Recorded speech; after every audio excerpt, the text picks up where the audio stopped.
వార్షికోత్సవం సందర్భంగా Meenakshi test tube baby centre Guntur నందు ఐవీఎఫ్ ట్రీట్మెంట్ పై 40-50% రాయితీ. రమ్గారు, మనము విక్రమ బేతాల కథలో మీరు చెప్తూ ఉంటారు కదా, ఎప్పుడూ ఈయన ఆన్సర్ చెప్పేయటమే విక్రమార్కుడు. మళ్ళీ తుర్రున వెళ్ళిపోవటం బేతాళుడు, మళ్ళీ మొదలు. అసలు ఎప్పుడు ఇతను అంటే ఇతనికి ఆ సమస్యకి సొల్యూషన్ తెలియకుండా అసలు ఉండదా? ఉంది ఫైనల్ది ఉంది. అదేదో చెప్పండి రమ్మగారు. అసలు మరి చెప్పేస్తే కొత్త కథలు చెప్పనివ్వరుగా, మళ్ళీ మీరు చెప్పనిస్తారా? అవి చెప్పనిస్తాము, అదే అవి మళ్ళీ చెప్తారు. కానీ ముందు అసలు ఈయనకి ఆన్సర్ తెలియని విధానం అంటూ ఉందా, అది తెలుసుకోవాలనండి. జనరల్గా సాధారణంగా సమాధానం లేని ప్రశ్నలు ఉండవు. మామూలుగా ప్రతి ప్రశ్నకి ఏదో ఒక సమాధానం ఉంటుంది, కానీ సమాధానం లేని శేష ప్రశ్నలు కొన్ని ఉంటాయి. కాదు రమ్మగారు, సమాధానం ప్రతి ప్రశ్నకి ఉంటాయి, కానీ అది సరైన సమాధానం అయి ఉండాలి కదా. విక్రమార్కుడు మరి సరైన సమాధానాలు చెప్పేస్తున్నాడు ప్రతిసారి. సమాధానం చెప్పలేని ఒక చిక్కు ప్రశ్నని సృష్టించాడు బేతాళుడు. ఓకే, నా కూతురు కూడా అడుగుతా ఉందండి, రమాంటితో ఫైనల్ది ఆన్సర్ కావాలి మాకు. పూర్వం రత్నగిరి అనే ఒక సంస్థానానికి ధర్మప్రభు అని ఒక రాజు ఉండేవాడు. ఆయనకి లావణ్యవతి అని ఒక భార్య, చంద్రావతి అనే ఒక కూతురు ఉండేవాడు. ఆ కాలంలో వివాహాలు తొందరగా చేసేసేవాళ్ళు, పిల్లలు కూడా తొందరగానే పుట్టేవాళ్ళు. తల్లి పిల్ల అక్క చెల్లిలాగా ఉండేవాళ్ళు వాళ్ళు. అయితే ఏమైంది, పిల్ల కొంచెం 14-15 సంవత్సరాలు, 16 ఏళ్ళు అట్లా వచ్చాక ఈ ధర్మప్రభువు మీద పొరుగునున్న రాజ్యం వాళ్ళు దాడి చేశారు. ఇంచుమించు యుద్ధం ఓడిపోయారు. ఆయన భార్య కూతురు ఆయన కలిసి పారిపోయారు రాజ్యంలో నుంచి. పారిపోయి ప్రాణాలు దక్కించుకోవాలి, మళ్ళీ ఏదో సైన్య సమీకరణ చేసుకుని మళ్ళీ వచ్చి తమ రాజ్యాన్ని ఆక్యుపై చేయాలి. అప్పట్లో అట్లా చేసేవాళ్ళు కదా. ఈయన పారిపోయి ఒక అడవిలోకి చేరారు. అయితే వీళ్ళు దాక్కున్న చోటకి ఒక చోట దాక్కున్నారు, ఒక చెట్ల కింద. కొంతమంది సైనికులు ఎవరో కనపడేసరికల్లా ఈయన ఏమన్నాడంటే, నేను బతికుండగానే మిమ్మల్ని నా ఎదురుగుండా పట్టుకుంటే నేను సహించలేను. మీరు ఓ పని చేయండి, నేను వీళ్ళని ఎదిరిస్తా, మీ ఇద్దరు పారిపోండి. మనం కనపడ్డామా ఆడవాళ్ళని పట్టేసుకుని నన్ను యుద్ధం కూడా చేయనివ్వరు వాళ్ళు అని చెప్పేసరికి ఈ లావణ్యవతి చంద్రావతి ఇద్దరు పారిపోయారు. ఈయన యుద్ధం చేయబోయాడు ధర్మప్రభు. వాళ్ళు 25 మంది ఉన్నారు, రాజుగారిని కొట్టేశారు. ఆయన కాస్త అక్కడ మరణించాడు. ఈ పారిపోయారు చంద్రావతి లావణ్యవతి ఇద్దరు పారిపోయారు. అడవిలో ఎక్కడికో వెళ్ళిపోయారు. అక్కడేవో నీళ్లు అవి కనపడ్డాయి. సరే, ఆ నీళ్ళ దగ్గర ఆగి కాస్త మంచినీళ్ళు తాగి చుట్టుపక్కల చెట్ల మీద పళ్ళు అవి దొరికితే ఏవో దుంపలు కనపడాయి, అవి తింటూ రోజులు గడుపుతున్నారు. తండ్రి వస్తాడని పిల్ల నమ్ముతోంది. ఏదో ఒక రకంగా నాన్న వస్తాడు, లేకపోతే తెలిసిన వాళ్ళు ఎవరో ఒకళ్ళు కనపడతారు, బతకాలి కదా. దాంతో వీళ్ళు అలా జీవిస్తూ ఉన్నారు. ఒకనాడు ఏమైందంటే, వీళ్ళు ఉన్న అడవిలోకి సమీపంలో ఇంకో పక్కన ఉన్నటువంటి మందరగిరి అనే ఒక రాజ్యానికి ఒక రాజు కొడుకు. ఆ రాజుగారు యంగే, పెద్ద ఓల్డేజ్ వాడు కాదు. ఆయనకి ఎర్లీగానే ఒక కుమారుడు కలిగాడు. చండసింహుడు సింహపరాక్రముడు. చండసింహుడు అనే రాజుగారు, అతని కుమారుడు సింహపరాక్రముడు. వీళ్ళిద్దరూ వచ్చారు అడవిలోకి. అయితే ఏమైందంటే, ఈ సింహపరాక్రముడు యుక్త వయస్కుడు అయ్యాడు. ఈయన ఏమనేవాడంటే, చండసింహుడు కొడుకుతోటి, అబ్బాయి నువ్వు ఇంకా పెళ్లి చేసుకోవాలిరా అదిరా అని చెప్పేవాడు. చెప్తే ఈ అబ్బాయి ఏమనేవాడు, అది కాదండి, మీరు కూడా ద్వితీయ వివాహం చేసుకుంటే బాగుంటుంది, మీరు కూడా పెళ్లి చేసుకోండి అని తండ్రిని బాగా ఎంకరేజ్ చేసేవాడు. నేను ఎప్పటి నుంచో చెప్తున్నాను, మనకు రాజ్యంలో బోళ్ళంత మంది కన్యలు దొరుకుతారు, మీ వయసుకు అనురూపమైన ఒక కన్యను చూసి మీరు వివాహం చేసుకోండి, అప్పుడు నేను కూడా పెళ్లి చేసుకుంటా, మీకు రాణి దొరుకుతుంది, నాకు యువరాణి దొరుకుతుందని కుమారుడు తండ్రికి బోధిస్తూ ఉండేవాడు. అయితే వీళ్ళు అడవిలోకి వచ్చినప్పుడు ఏమైంది, వాళ్ళు వేటకనే వచ్చారు. సైన్యం అంతా విడిపోయింది, నాన్న కొడుకు మాత్రం ఒక పక్కకు వచ్చారు. వీళ్ళిద్దరూ మాట్లాడుకుంటున్నప్పుడు ఇద్దరు స్నేహితుల్లాగా ఉండేవాళ్ళు అనమాట. ఈ సింహపరాక్రముడు తండ్రిని బాగా ఎంకరేజ్ చేశాడు, మనం ఇక్కడి నుంచి వెళ్ళాక, ఈ రాజ్యాన్ని ఇక్కడి నుంచి అడవి నుంచి వెళ్ళిపోయాక మీ వివాహానికి ప్రయత్నం చేసుకోవాలి. మీరు వివాహితులైతే ఒక 6 నెలల సంవత్సరం తర్వాత నాకు కూడా కన్యను చూసి వివాహం చేద్దురుగా. సరే ఒప్పుకున్నాడు తండ్రి. ఒప్పుకుని ఏమైంది, సరే చాలా దూరం వచ్చేసారు. సైన్యం అంతా ఎక్కడో ఉండిపోయింది. అక్కడ చిన్న చెరువు లాంటిది ఉంది. ఆ చెరువు లాంటిది ఉండేసరికల్లా చెరువు దగ్గరికి మంచినీళ్ళకి దిగారు. గుర్రాలు 2 పైన కట్టేశారు. ఆ పైన ఏమో జామపళ్ళు కనపడితే కోసుకొని తిన్నారు. మంచినీళ్ళు తాగుదామని దిగితే ఈ చెరువు పక్కగా పాదాల గుర్తులు కనపడుతున్నాయి. ఒక జత పెద్ద పాదాలు, ఒక జత చిన్న పాదాలు.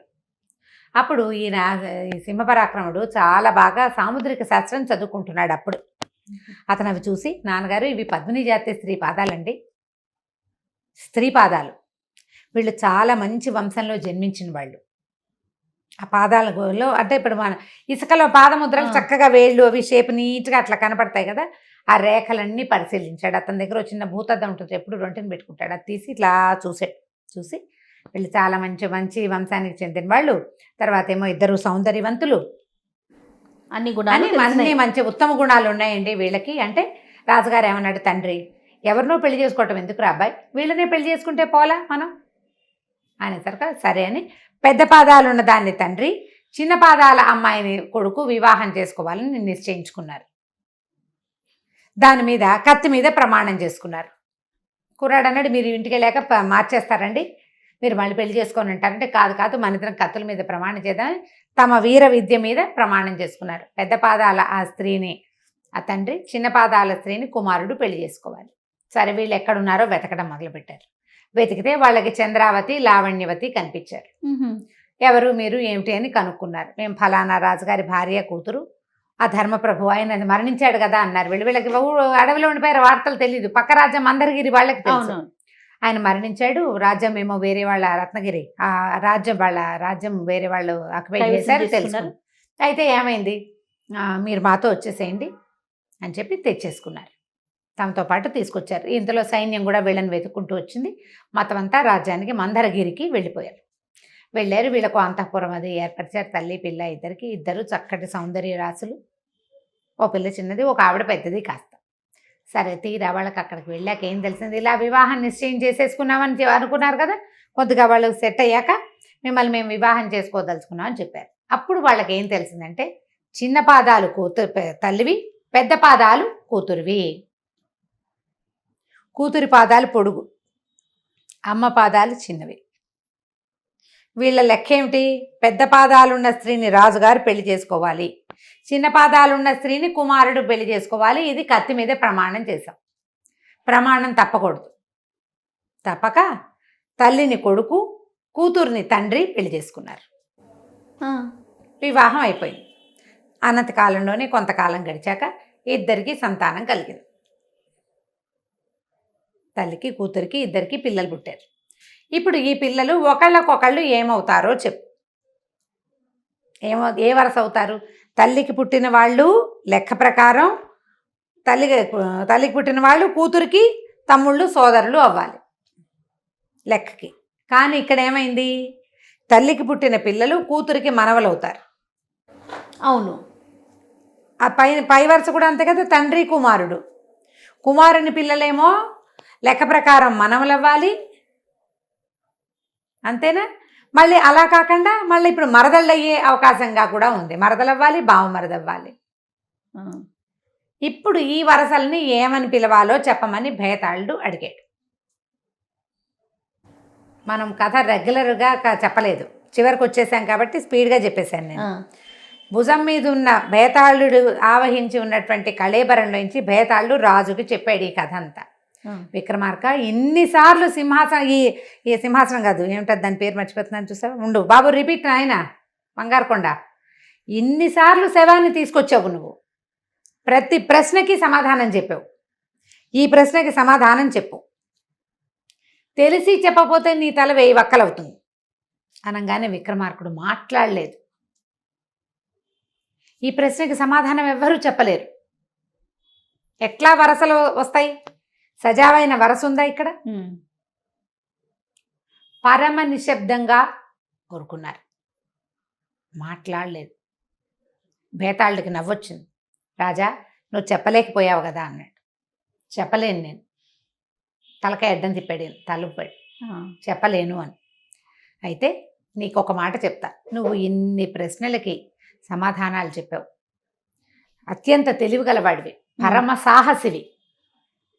అదే కాకుండా నువ్వు ఎవడికి మాట ఇచ్చావో కాపాలికుడికి వాడి పని చెయ్యవలసిందేనని ఇట్లా గట్టి పట్టుపట్టి రాత్రి తెల్లవార్లు తిరిగావు. దీంతో పాటు నీకు ఒక విషయం చెప్పాలి, ఏ కాపాలికుడైతే నిన్ను తెమ్మని, ఈ శవాన్ని తెమ్మని చెప్తున్నాడో వాడు నిజానికి దొంగ.